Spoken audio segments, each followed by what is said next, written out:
What if the massive AI data centers of tomorrow never had to worry about overheating again?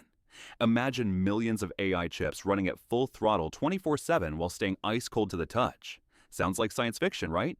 Yet in 2025, this is becoming reality thanks to one material: Silicon Carbide, or Sci for short.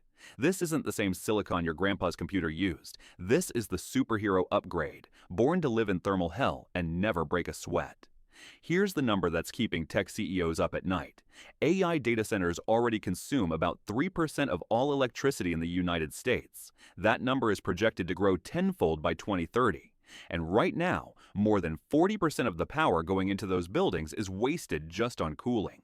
Giant fans scream like jet engines, chilled water systems run non-stop, and the electric bill could probably buy a private island. But what if we could slash power consumption by 30% simply by changing the material inside the power chips? That's exactly what silicon carbide is doing. Picture a stunning 2D thermal simulation side by side. On the left, a traditional silicon power chip. As load increases, it glows red, then orange, then white hot in seconds. On the right, an identical workload on an HZH chip. It stays calm, cool blue no matter how hard you push it. The difference is like comparing a bicycle to a tank. Silicon carbide can handle voltage 10 times higher than regular silicon.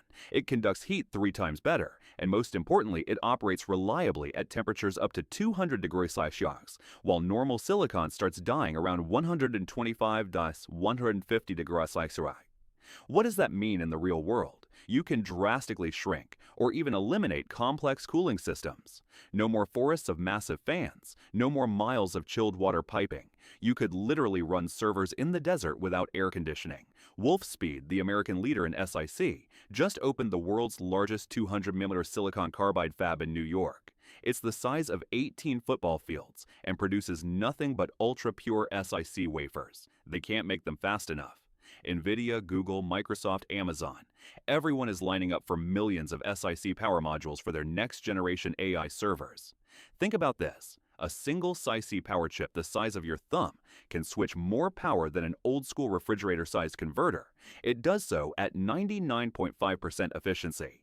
Every tenth of a percent saved multiplied across millions of servers turns into billions of dollars and millions of tons of CO2 never emitted. Engineers at Wolfspeed say that during early tests, they thought their thermal cameras were broken. The chip was stone cold while handling 3,000 watts, enough power to cook an entire dinner. That's why the nickname in the industry is cool under pressure. It's not just literally cool, it stays calm while the entire AI world is burning up with demand. And here's the wild part. This revolution is happening on American soil. While some countries control most of the battery and rare earth supply chains, the United States is dominating silicon carbide. Wolfspeed on semiconductor coherent, all American companies. They're not just making chips, they're making the future of green computing. So what happens when every AI data center on Earth switches to Sci power? We get AI that's faster, stronger, cheaper to run, and for the first time in history, the explosive growth of artificial intelligence won't come with an environmental disaster. Instead, it will be the story of one miracle material that lets humanity get smarter and greener at the same time. Now let's go deeper into why this matters more than any other hardware upgrade in the last 20 years. The dirty secret of modern AI is that training a single large language model already emits as much CO2 as 5 cars over their entire lifetime. Data centers for inference, the part where the AI actually answers your questions, are even worse because they never sleep. Every ChatGPT query, every Midjourney image, every recommendation on Netflix runs on racks of GPUs that drink electricity like water.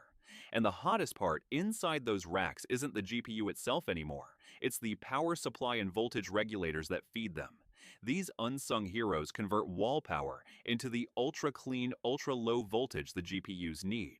With traditional silicon, they lose 10–15% of energy as heat at every step. That wasted heat then forces the cooling system to work overtime, which wastes even more power. It's a vicious cycle. SiC breaks the cycle in one swing.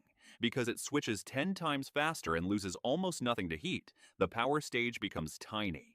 A 100-kilowatt AI server rack that used to need a refrigerator-sized power shelf now fits everything into a pizza box. Less weight, less copper, less cost, and dramatically less cooling. Tesla figured this out first. Their Model 3 inverter went from 94% efficient with silicon IGBTs to over 99% with SiC MOSFETs from ST Microelectronics. The result? 25% more range from the same battery and almost no heatsink at all. Now scale that to a building with 100,000 GPUs. A single hyperscale data center switching to SiC power stages saves enough electricity every year to power a medium-sized city. Microsoft just signed a deal with Wolfspeed for 10-year supply of 200mm SiC wafers. Google's next-generation TPUs will reportedly use SiC-based power delivery. Amazon is quietly redesigning its Graviton servers around the same tech. Even the U.S. Department of Energy is funding $100 million in projects to push SiC adoption in data centers by 2027. But the coolest breakthrough, literally, is something called high-temperature operation. Because SiC laps at 200 degrees Celsius, engineers are now designing servers that run their power stages at 150 degrees Celsius on purpose. Why would anyone want hotter chips? Because the coolant can now be 70-80 degrees C water instead of 5 degrees C chilled water. That means you can use free cooling from outside air almost year-round, even in Texas summer.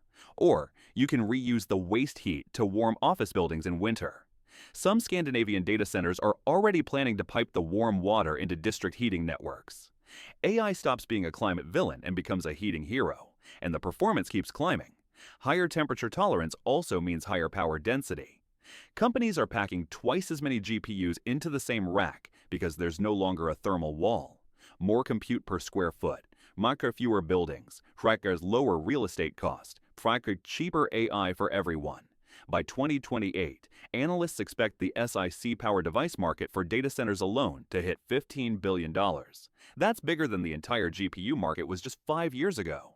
Wolfspeed's new fab isn't just the largest, it's the most advanced. They grow perfect silicon carbide crystals the size of hockey pucks in reactors that look like something out of a sci-fi movie. Each crystal is then sliced into wafers thinner than a human hair, polished to atomic perfection, and shipped to partners who build the actual transistors.